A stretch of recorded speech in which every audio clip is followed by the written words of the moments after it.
na naging kandidato, nag-deliver lang yata ng suka, nabigyan na ng certificate of candidacy.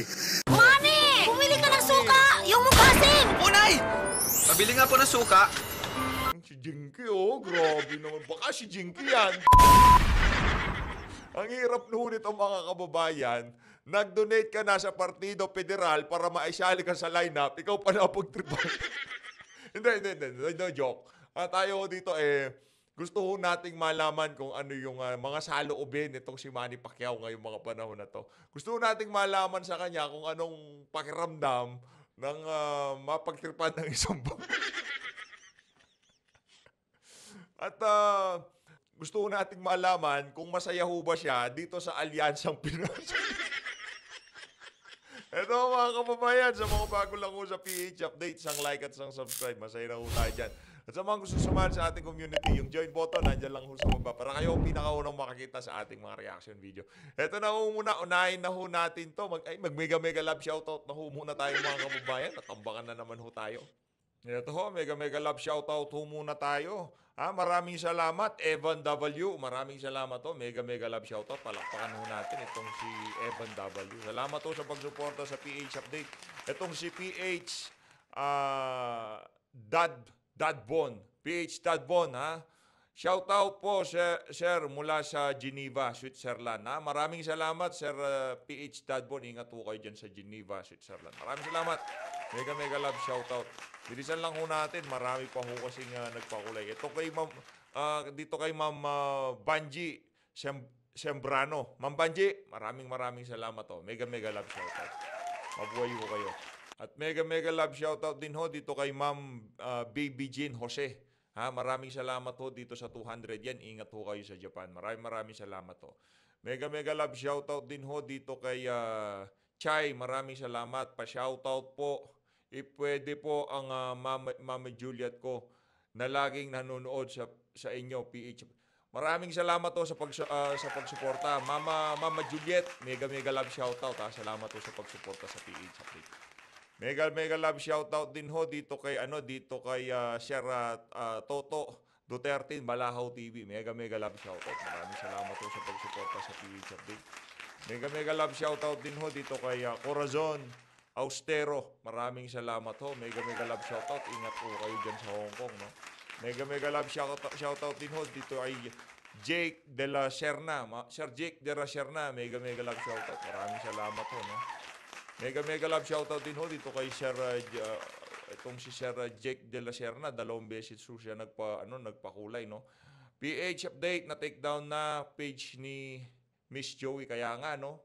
Ibang klase ho talaga sila. Kung hindi dahil hindi ho sila napakontempt doon sa Tricom, binabanatan naman ho ngayon yung mga platform na kung saan nagsasalita yung ating mga kasamang mai-issue.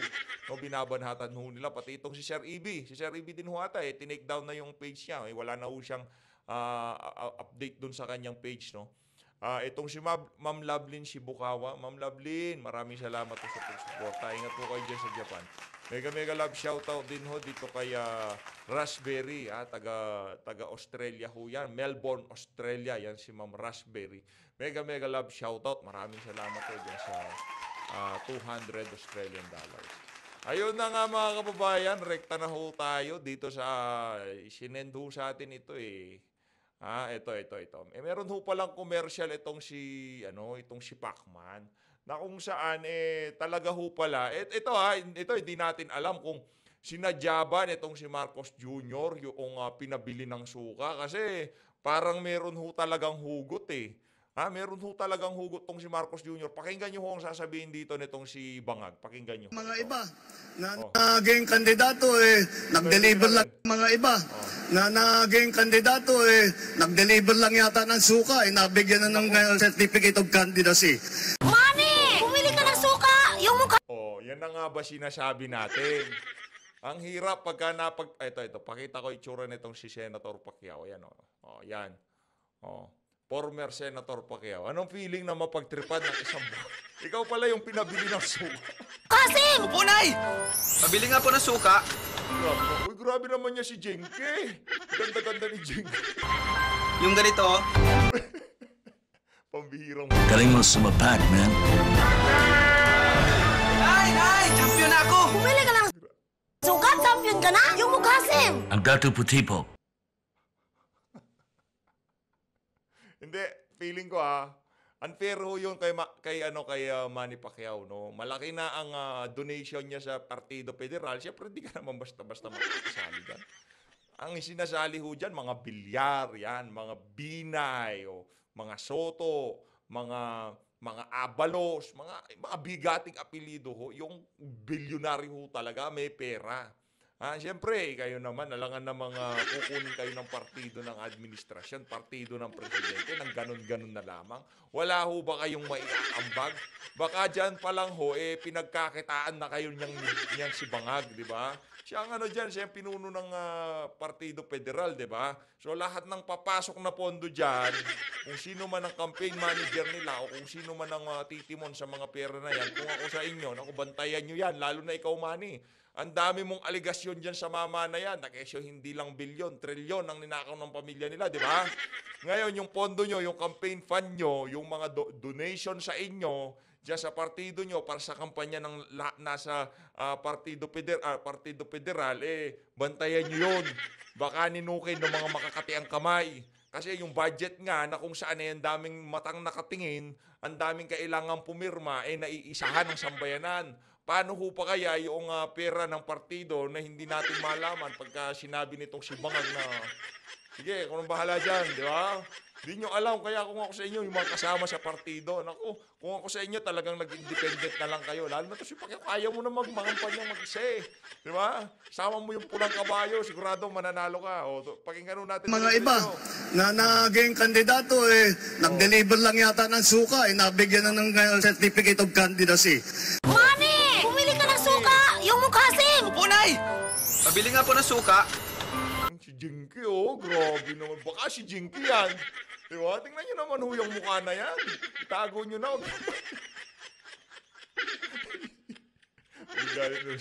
Meron na naman akong naalala. Patoy. Yung ganito. Sagad, sagad sa utak yung tawa niyo. Kung ako sa'yo, balik mo lang yung mga racket mo dati. Alam naman namin. Namimiss mo yung hiyawan, sigawan ng mga Pilipino ng mga taong nanunood sa'yo. Dahil galing ka dun Kumbaga, Kumbaga, na droga yun ng mga performer, yung tipong pagtili ng crowd, yung tipong isinisigaw yung pangalan nila. Hindi na siya pwedeng mag-boxing. Wala na, retirado na Nakita nyo naman yung muling laban niya, di ba? Hindi na talaga siya pwede. Kasi yun yung baga parang na-energize siya di ba? Ang tanda na niya, lumalaban pa siya. Kasi hinahanap-hanap po ng tenga niya, yung sigawan ng madla. Ngayon, syempre, hindi na siya pwede sa boxing. So, kailangan, sa politika, yan, sisigaw nila pangalan niya dyan. Manny, di ba? Gaganyan-ganyan sila. Yun gustong-gusto nitong si Manny Pacquiao. Yun lang mga kababayan, yung tutulong, yung babago sa bulok na sistema, hahabulin yung mga kurakot. Hindi niya hinabol, sinamahin. Hirap naman Yan ang problema. Sumama ka sa mga bangag Di pa nag-uumpisa kandidatura, actually kakaumpisa pa lang ng kampanya, bagsak ka na. Bagsak na siya Kahit ano pang survey yan, ako. Pasintabi doon sa mga kakilala nating medyo gusto yang si Manny Pacquiao Pero wala ho yan. Linoloko-loko lang ho siya ng partido nila.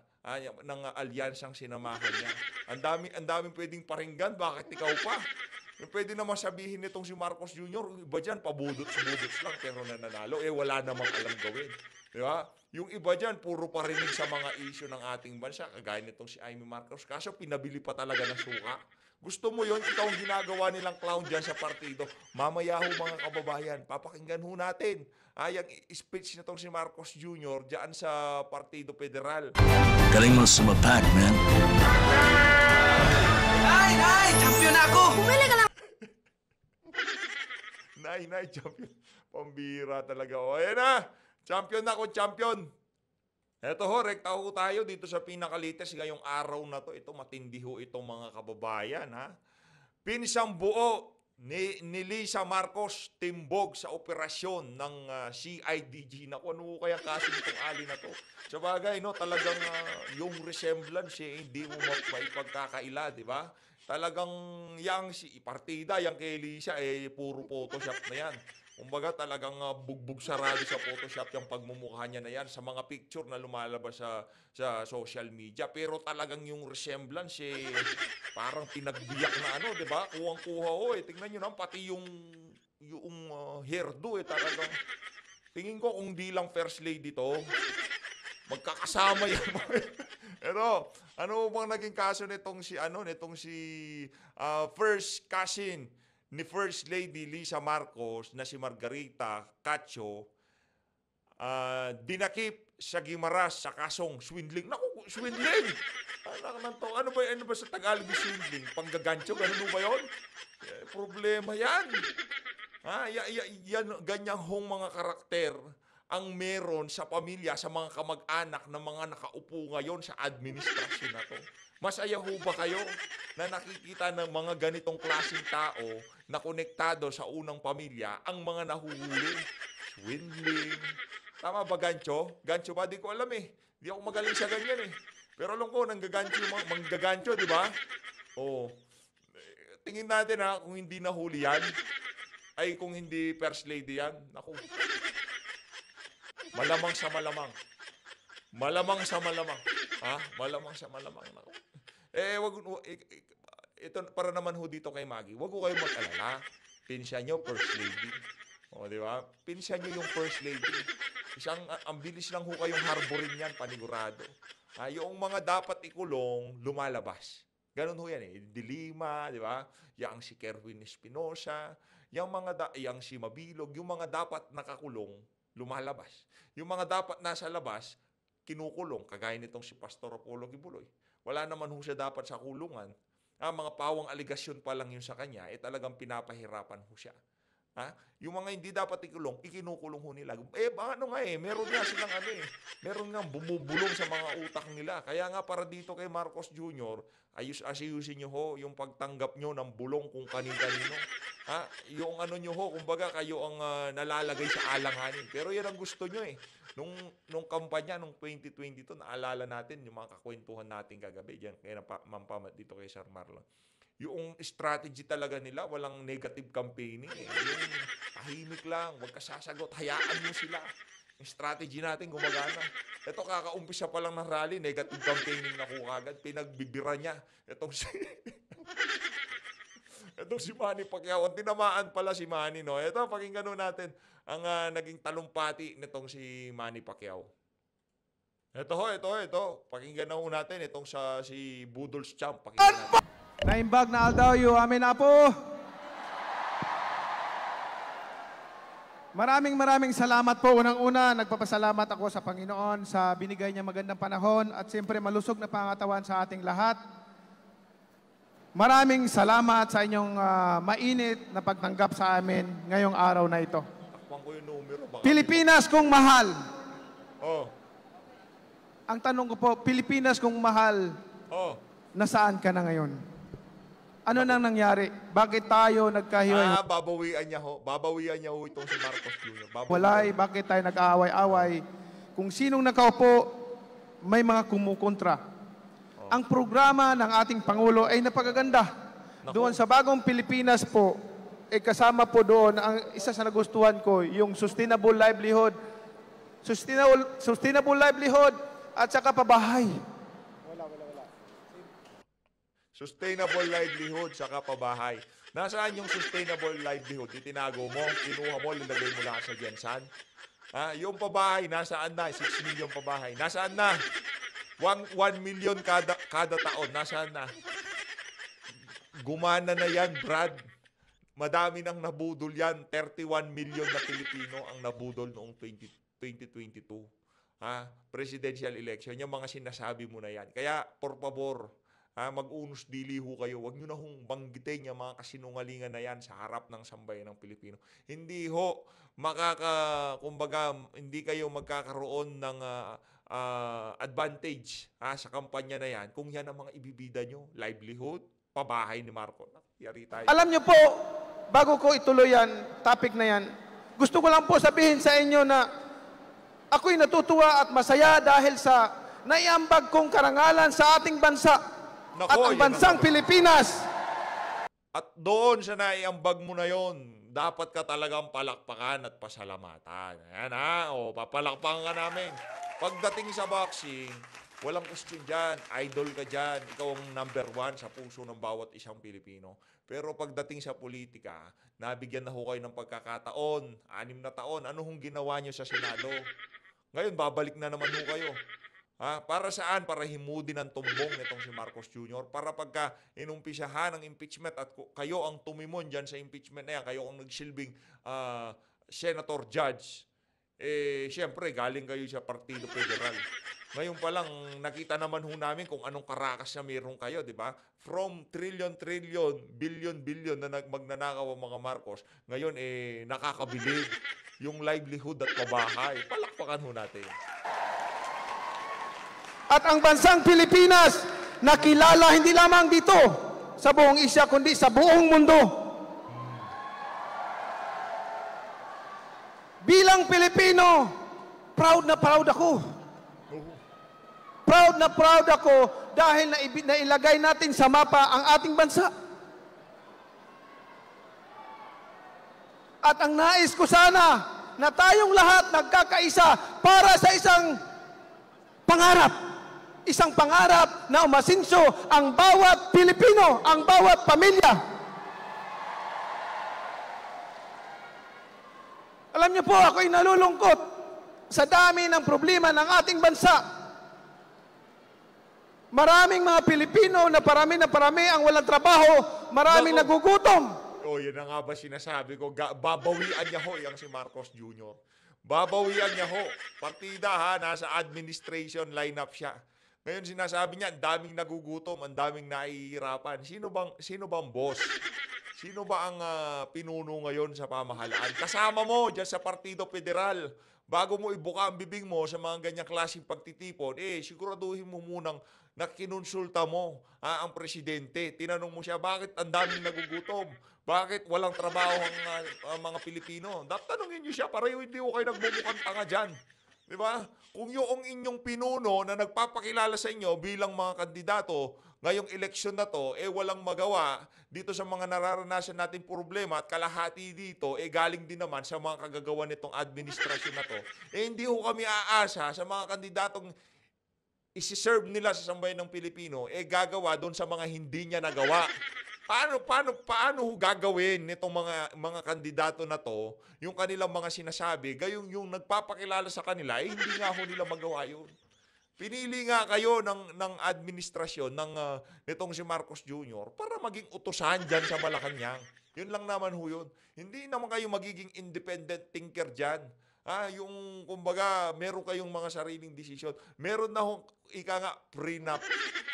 prenuptial agreement. Bago kayo maging senador, malamang sa malamang, nagkaroon na kayo ng mga kasunduan.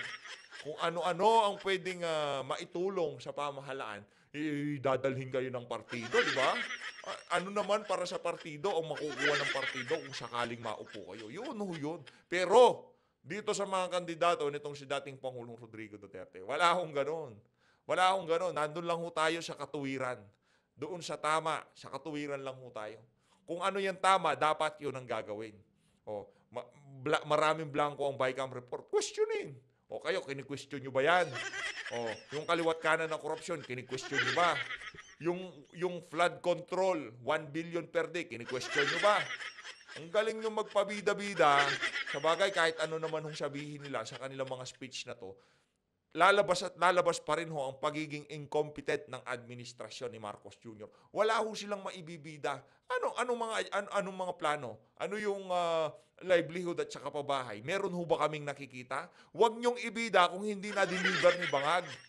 Pero kung na-deliver ni Bangag, go ahead. Ibida nyo yan sa sambayan ng Pilipino. Ipagmalaki nyo, gawan nyo pa ng billboard, gawan nyo pa ng slide habang nagsasalita kayo. Pero kung wala naman kaming nakikitang resulta, nagmumukha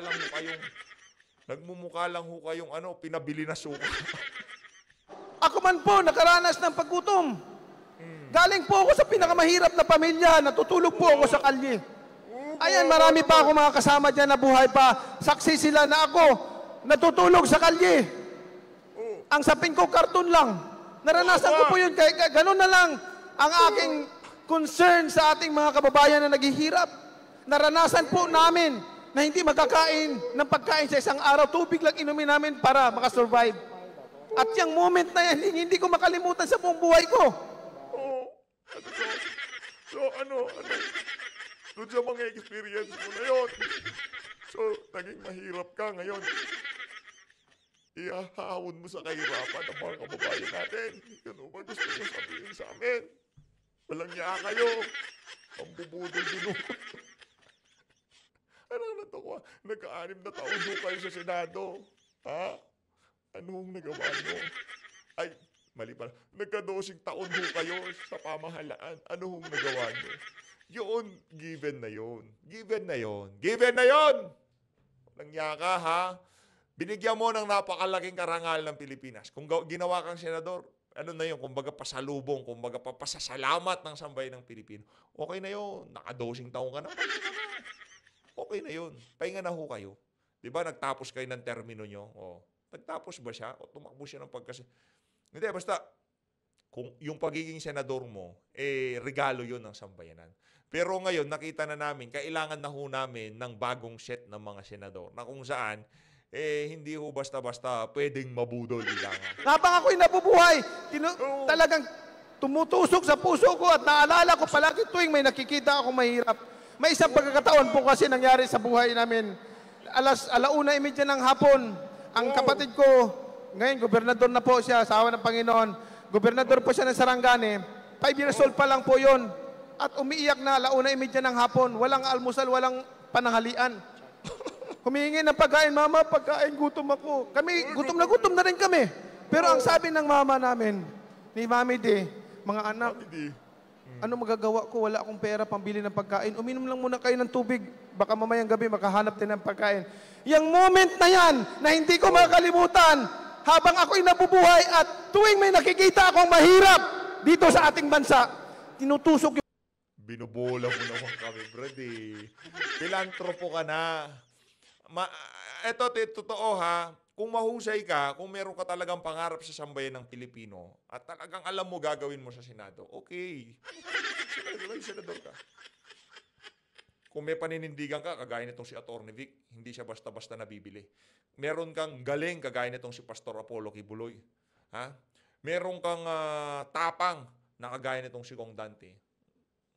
Mag-senador ka, kaya nila Alam nila gagawin nila. Senator ba to? Alam nila gagawin nila.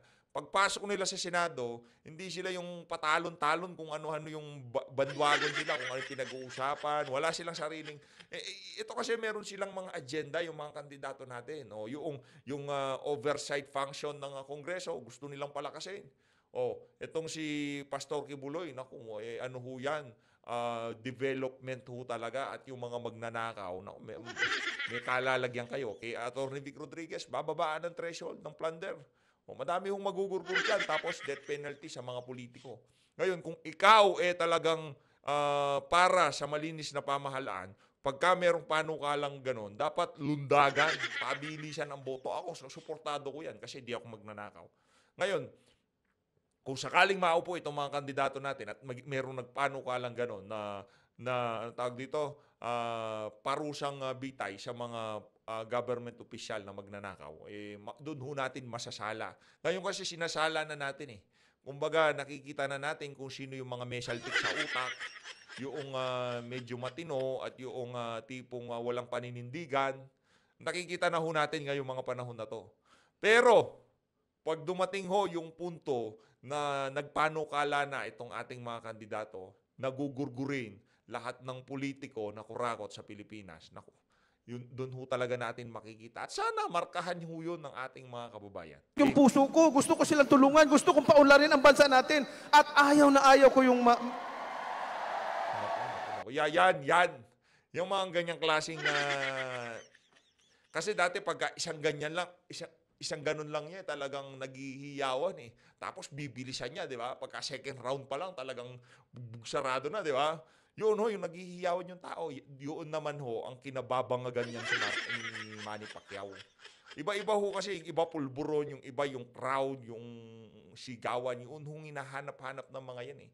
Yung mga atletang, ang dami nang napatunayan, pero bakit kailangan pa nilang gawin yung mga bagay na yan? Pilantropo ka eh. Namimigay ka, hindi ka pa nga senador, di ba? Ang gandang tingin, grabe naman tong si Senator, itong si Manny Pacquiao. Talagang kahit na hindi siya politiko, yan ang magandang halimbawa ng isang tapat na Pilipino at mahusay na Pilipino, di ba? Pero pagka ikaw nagpolitiko ka at ginawa mo yung ginagawa nitong si Lito Lapid, paupo-upo ka lang doon. Isa ka pang pinapasweldo, hinayupa ka, wala ka namang ginagawa, wala ka namang alam gawin doon. Wag na lang. Maraming nakakaintindi sa kahirapan. Dahil ang hirap, talagang nakikita yan ng aming mga kandidato. At kung ikaw nakikita mo yun, nakikita mo yung kahirapan, pero ano kung ginagawa nyo? Di ba? Hindi naman natin sinasabi dito na walang karapatan itong si Senator Manny na magsuot ng kung ganito, ganyan. Pero pag pumasok na kayo sa politika, makita nyo naman ho yung lifestyle ng mama na yan. Pero hindi nyo ho masasabi na grabe naman itong si Senator Manny. Talagang nararamdaman niya ang damdamin ng mga mahihirap natin mga kababayan. Parang iba na ho eh. Kung ikaw wala sa politika at nagsuot ng mga, 'di ba, mga magagarbo kasi hindi mo hinihiwas, hindi mo hinihipo ang pera ng sambayan ng Pilipino. Okay lang eh. Tapos mamigay ka ng pera sa mga kababayan natin, kung kahit ano pa yung relo mo, sasakyan mo, jet mo, walang pakialam din sambayan ng Pilipino eh. Pero once na ikaw pumasok ka sa politika at sinasabi mo para ka sa mga mahihirap at makikita ka ng ating mga kababayan kahit na alam naming mayaman ka, ang pangit to at ang sariwang tingnan. Kaya kung kayo gusto nyo lang tumulong sa ating mga kababayan, sa dami ho ng pera nyo, kahit hindi ho kayo pumasok sa politika, makakatulong ho kayo. Yun ang atin doon. Ha? Nagkamali ho kayo dito sa isa na to, Senator Manny, sa totoo lang. Ako, hindi naman talaga ako galit dito sa mama na to eh. Malaki talagang karangalan na hinatid sa ating bansa. Ngayon, pinabili siya ng suka ni Mami Di. Ayan, nasa Partido Federal sa tuloy. Ayaw ko na maiiwanan sila. Kasi at the end of the day, mga kababayan ko, kahit ano man kalaki ng pera mo, kahit ano pa kalawak ng lupain mo, kahit ano karami kayaman mo dito sa lupain, sa lupain, sa atong mundo. Pag tayo'y namatay, lilipas din tayo at iba na rin nagmamay-ari niyan. Yan po ang reality. Yan po ang reality. Na pag tayo nawala na, lilipas din tayo at iba So anong point mo? na rin nagmamay-ari na hindi na tayo nagmamay-ari niyan. But as much as possible, makaiwan tayo ng legacy. Legasiyan na hindi tayo makakalimutan at magkakatulong sa mga henerasyon pang darating. Kanina mahirap, ngayon papunta na tayo sa legacy. Okay, ganda ng natin, yung transition ng mga topic natin ha. Talagang baka nakikijamming ka na ha. Yun po, ang panawagan ko sa buong sambayan ng Pilipino na magkaisa tayo sa isang advokasya, sa isang adhikain, na tayong mga Pilipino ay umunlad at umasinso. Katulad ng mga karatig bansa natin na dati sa atin nagtatrabaho. Dumadayo tayo tinitingala. Ngayon, tayo ang pumupunta at nagtatrabaho sa kanila. Bayan, gumising tayo. Kung ganun pa lang gusto mong mangyari, Senator Manny, hindi yung yung pagtakbo, yan yung pinakahuling option na pwede mong gawin para mabago itong sistema na to. Ikaw napaka-charismatic, influential na personalidad sa ating bansa. Alam nyo, kahit hindi ho kayo tumakbo sa politika, ang dami nyo hong magagawa sa totoo lang. Pag nagsalita kayo against corruption, naging vocal kayo sa mga kabalbalan ng administrasyon na to. Sabihin ko sa inyo, Senator Manny Pacquiao, laki ng pasalamat na sambayan ng Pilipino sa inyo. Yung pagtakbo nyo na yan versus dun sa hindi kayo tatakbo at magiging vocal kayo na pupunahin ang mga kabalbalan ng administrasyon na to. Kahit 12, kahit kahit 2 termino ng pagkasenador, dun lang sa gagawin mo na yon, laki ng pasalamat namin sa iyo. Ngayon, kahit mapunta ka sa Senado, lalo ka nang hindi makakapagsalita. Kasi hawak ka na sa liig eh. Tapos ang laki pa ng dinonate mo dyan sa kung nag-donate ka man. Dyan sa Partido Federal. Alangan naman, di ba? Ambagan kayo dyan eh. Alangan naman na partido na federal lang yung gagastos dyan. Meron kayong ano diyan kumbaga, bakas-bakas tayo. Magkano sa akin? 20 million ako, 30 million, 40 million. Ganun ho yan eh. Lakad naman, no? Siyempre, meron din naman hong ano yan, advantage na yung administrasyon nitong si Marcos Jr., siya nakakahipo ng kabad ng sambayanan, kagaya ng AKAP, TUPAD, AIX, ano pa ba, Porpis, meron din ho yan. Malaki din ho ang partisipasyon niyan sa darating na kampanya. Siyempre, kayo naman, di ba? Gumising tayo, huwag tayo magpapadala sa ating Hindi kami pwedeng gumising. Hindi kami pwedeng gumising. emotion. Kailangan isipin natin yung kinabukasan natin, kinabukasan ng mga susunod pang henerasyon. Kaya ang importante sa lahat, yung legacy na iiwanan mo. Yun ang maalala mo. Yun ang maalala ng taong bayan ng mga susunod pang henerasyon pag ikaw ay may legacy na iiwanan sa ating bayan. At yan ay sisiguraduhin ko yung mga mahirap na tao maproteksyonan at magkaroon ng sustainable livelihood. Maraming salamat po at magandang hapon sa ating lahat. Yun naman ho pala, yun ho ang talagang hadikain nitong si Manny Pacquiao. Magkaroon ng livelihood yung ating mga kababayan. Sustainable livelihood. Paano mo sila bibigyan ng sustainable livelihood? Taliwas yun sa prinsipyo ng partidong kinahaniban mo. Sabihin mo, sustainable ayuda. Yun, doon magkakasundo kayo ng ano na yan, ng administrasyon. Pero yung sustainable livelihood, balbalan nyo. Hindi totoo yun. Binubola mo na naman kami. Kala ko si Marcos Jr. lang nangbobola ngayong mga panahon na to. Bulero ka na rin pala. Mambubudol ka na rin pala, di ba? Sustainable. Ay, di sino ang susunod? Pakinggan natin ito susunod. Maraming salamat po. Number 50, Senator Manny Pacquiao. Ang susunod naman ay ang Ano, kata nila, alkansya ng pagkakaisa? Yun ba yun? Alkansya ng pagkakaisa? senador na never late, never absent. Ang senador ng pamilyang Pilipino, Senator Tito Soto.